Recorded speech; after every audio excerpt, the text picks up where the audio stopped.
Guys, I'm not gonna go into too long about why I haven't made a video in the month of October and the month of November. But you know what? It's December now. It's time for a new start. I was gonna wait till New Year's as of my resolution to start bringing back this channel. But why wait when there's so much to talk about as the year wraps up? I dang skipped a crap ton of good movies in October. I dang skipped Doctor Strange. That's like the only notable thing I can think of from November. So I skipped a good amount of stuff. I'm sorry.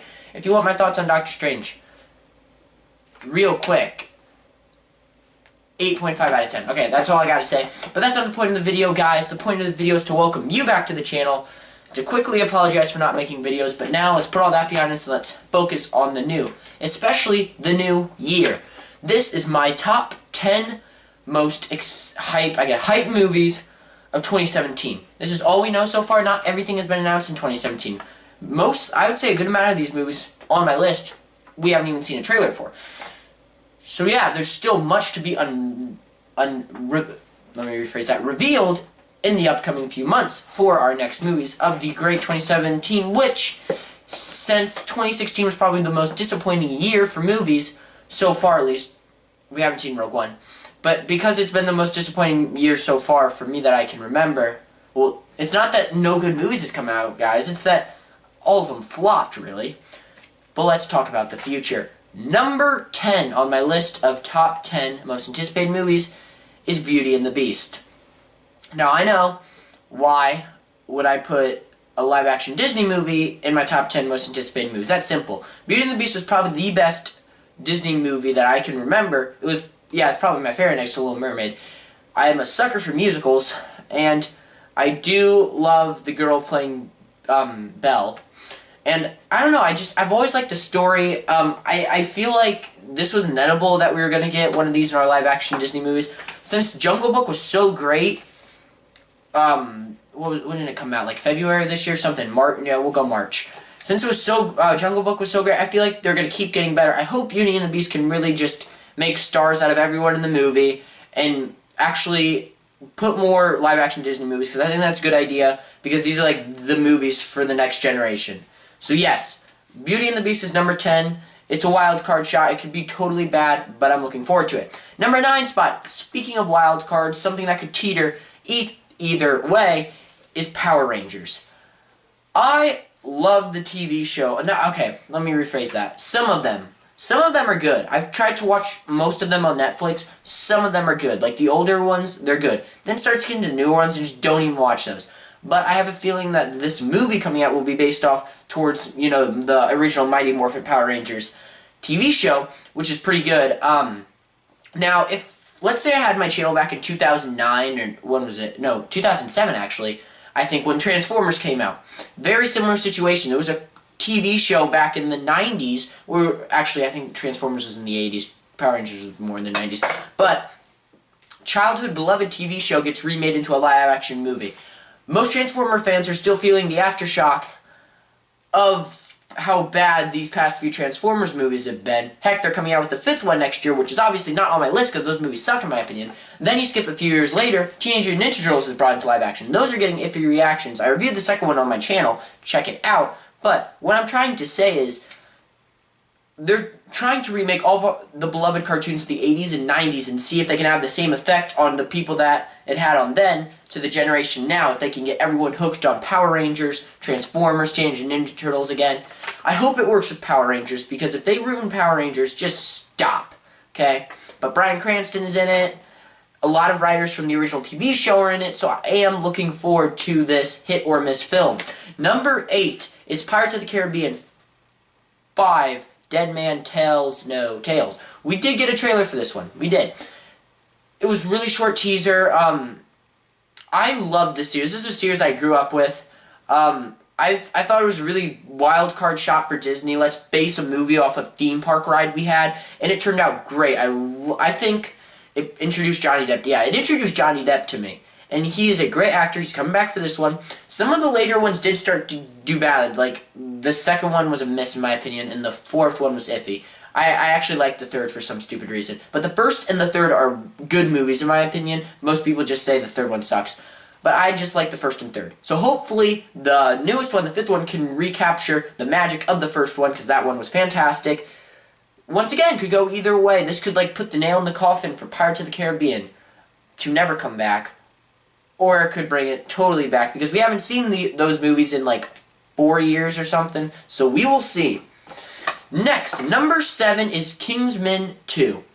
I absolutely loved Kingsman: The Secret Service. I never read the comic, so I kind of just went into the movie blind back in, I think, 2014. No, I think it was actually 2015.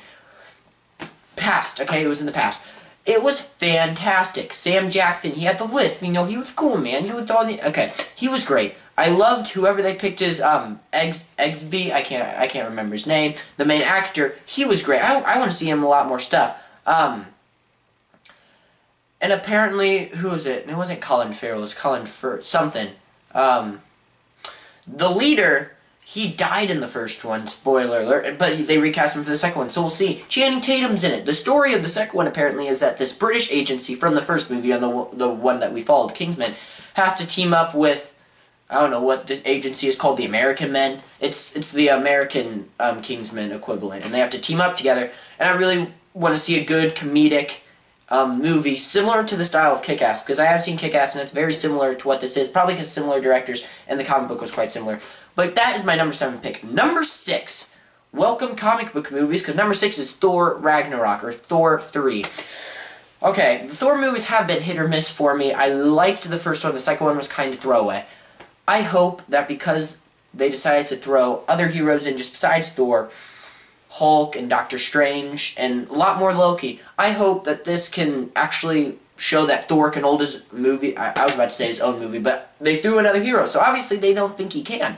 But I think that it's a better idea to throw in other heroes, because I'd like to see more little team-up movies every once in a while besides Captain America movie, Iron Man movie, Thor movie, there's your Avengers movie, bam, bam, bam, bam, Avengers movie. I'd like to see just little team-ups in there, like the Winter Soldier did, kind of like Black Widow and Captain America. I'm going on too long about Thor 3. I hope it's good. It's my number 6 spot. Number 5, Kong Skull Island. Okay, this could be bad. People are still mixed about Godzilla. I liked it, but this is set in the same universe, just 40 years earlier. I think this one's in the 70s. And I mean, it stars some pretty big name actors, just to name a few: Tom Hiddleston, Sam Jackson, John Goodman, and I really do like Kong, okay? I love King Kong. I went to Universal this past, summer, and they were making the ride for the new movie, and I really wanted to go on it, but it wasn't open yet, so what are you gonna do? But I've always loved him, not more than Godzilla, but Godzilla was the Japanese monster, Kong is the American monster, and so now we're introduced to Kong for this new generation. I am still skeptical because the trailers have come out, and it's a kind of a mixed tone like Suicide Squad was, where the first trailer was really dark, now the second one was just like, nope, throw in a crap ton of jokes. So, I don't know if that's a good or bad thing, if maybe they did a crap ton of reshoots, I just don't know yet. But March 2017, have it on your radar, Kong Skull Island. Alright, number 4 is Spider-Man Homecoming. Okay, what I've been hearing from this movie, we still haven't seen a trailer.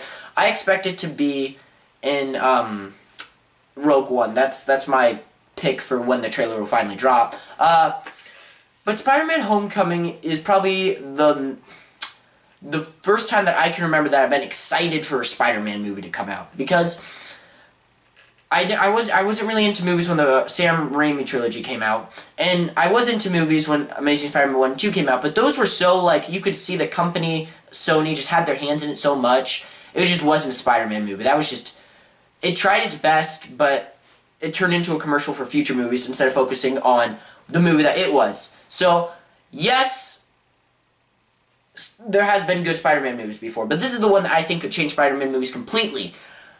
We finally have a high school kid playing a high school kid. 19-year-old Tom Holland is going to finally play a 16-year-old sophomore in high school like we've been asking for a while. I'm hearing that it's going to be similar to, like, the Breakfast Club style of high school movies, and also kind of like Harry Potter, how we're going to follow these friends go through their high school years at the same time having to watch Peter Parker battle his grades on top of the Vulture. So yeah, Spider-Man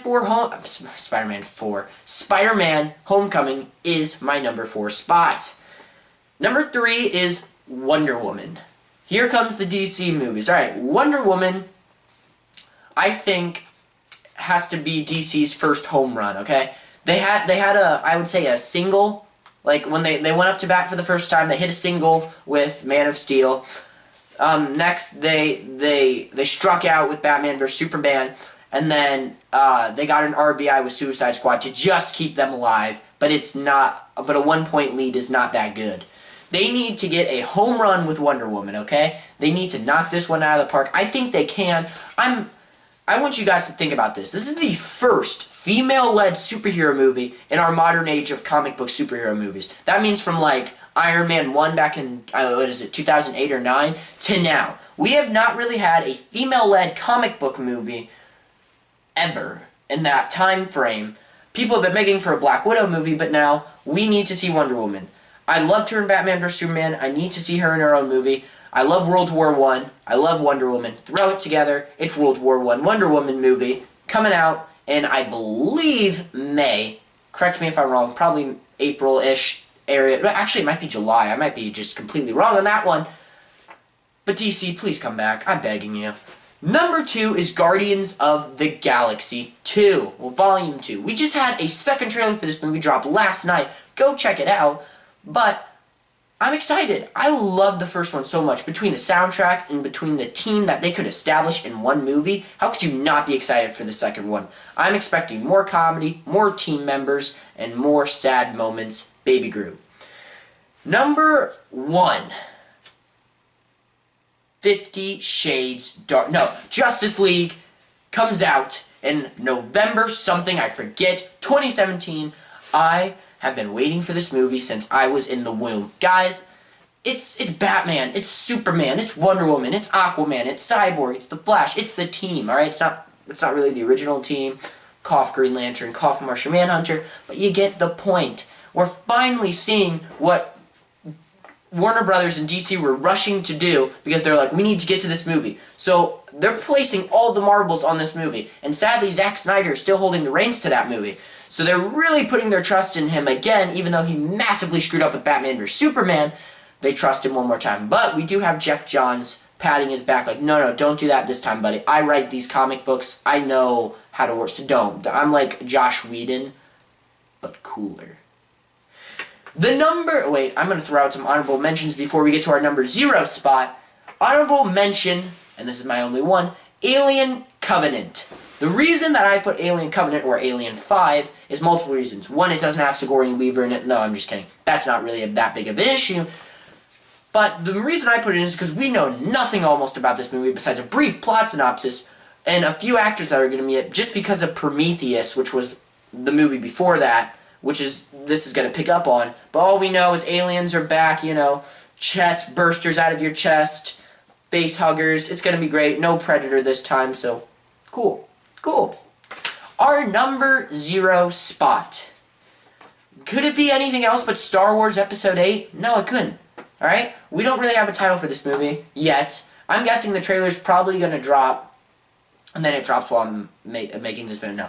It's probably going to drop either with Rogue One, which would be a really shocking thing, or it's going to drop New Year's. I could see it dropping New Year's. Or the Super Bowl. No, that'd be way too late for the Super Bowl. Anyway, we already know what's going to happen, right? Rey's Jedi trained. Who didn't love The Force Awakens? I'm excited for Rogue One, but that's not the point because Episode 8 is going to continue the story, and I can't wait for Episode 8. I think that this is the one movie on this list, like, for definite, surely cannot mess up, right? It can't be anything but perfect, right? Right? Oh, okay. But that is my top 10 anticipated movies of 2017, 10-0. I hope these movies turn out to be good. I hope all movies are good next year. I'd like to see a better year for movies. I hope all movies are great besides 50 Shades Darker so that franchise can just die and we can move on. I have been Harrison Hopkins. I will see you in future videos. Hopefully, I'm just kidding. I always see you guys later. Bye.